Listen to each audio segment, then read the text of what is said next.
Contending with Paul, the hidden story behind the writing of Matthew, Mark, and Luke by William Joseph Cobble. Page 179, Appendix C. Two additional examples of compositional order.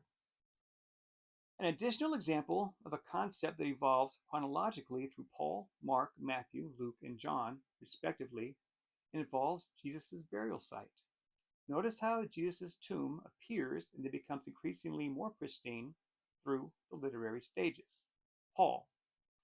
Paul only seems to be aware that Jesus was buried. No tomb is ever mentioned by him. Quote, that Christ died for our sins in accordance with scriptures and that he was buried. That's 1 Corinthians 15, verses 3 through 4. The Gospel of Mark. In Mark, a tomb is referenced, but the only description given is of its construction. Quote, and taking down the body, wrapped it in a linen cloth and laid it in a tomb that had been hewn out of the rock. Mark 15:46. Gospel of Matthew. Matthew adds to Mark's account that it was a new tomb that belonged to and was constructed by Joseph of Arimathea. Quote, and laid it in his own new tomb, which he had hewn in the rock. Matthew 27:60. Gospel of Luke. Luke goes further than Matthew by stating clearly that no corpse had ever laid within the tomb previously. Quote, and laid it in a rock-hewn tomb where no one had ever been laid. Luke 23:53. Gospel of John. John combines Matthew's and Luke's descriptions.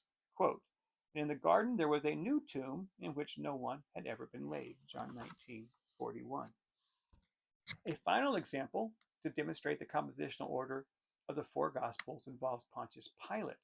As each Gospel account is composed, Pilate becomes less responsible for the execution of Jesus, while the Jews become more responsible.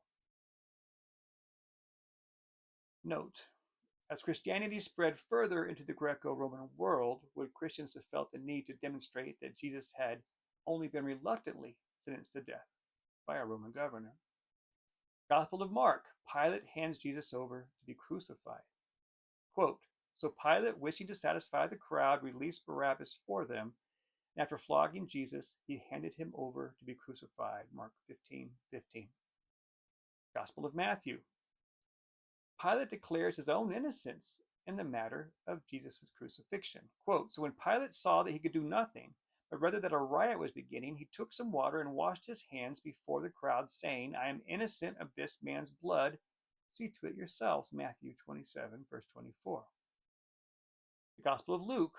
Pilate declares Jesus innocent 3 times and also says that Herod Antipas had not found him guilty. Quote, I find no basis for the accusation against this man, Luke 23:4. I've examined him in your presence and not found this man guilty of your charges, neither has Herod. Indeed, he has done nothing to deserve death. I will therefore have him flogged and release him. Luke 23, verses 14 through 15. A 3rd time he said to them, I have found in him no grounds for the sentence of death. Luke 23:22. In the Gospel of John, the Jewish chief priests crucified Jesus. Quote, Pilate asked them, shall I crucify your king? The chief priests answered, we have no king but the emperor. Then he handed him over to them to be crucified. So they took Jesus. John 19, verses 15 through 16. Contending with Paul.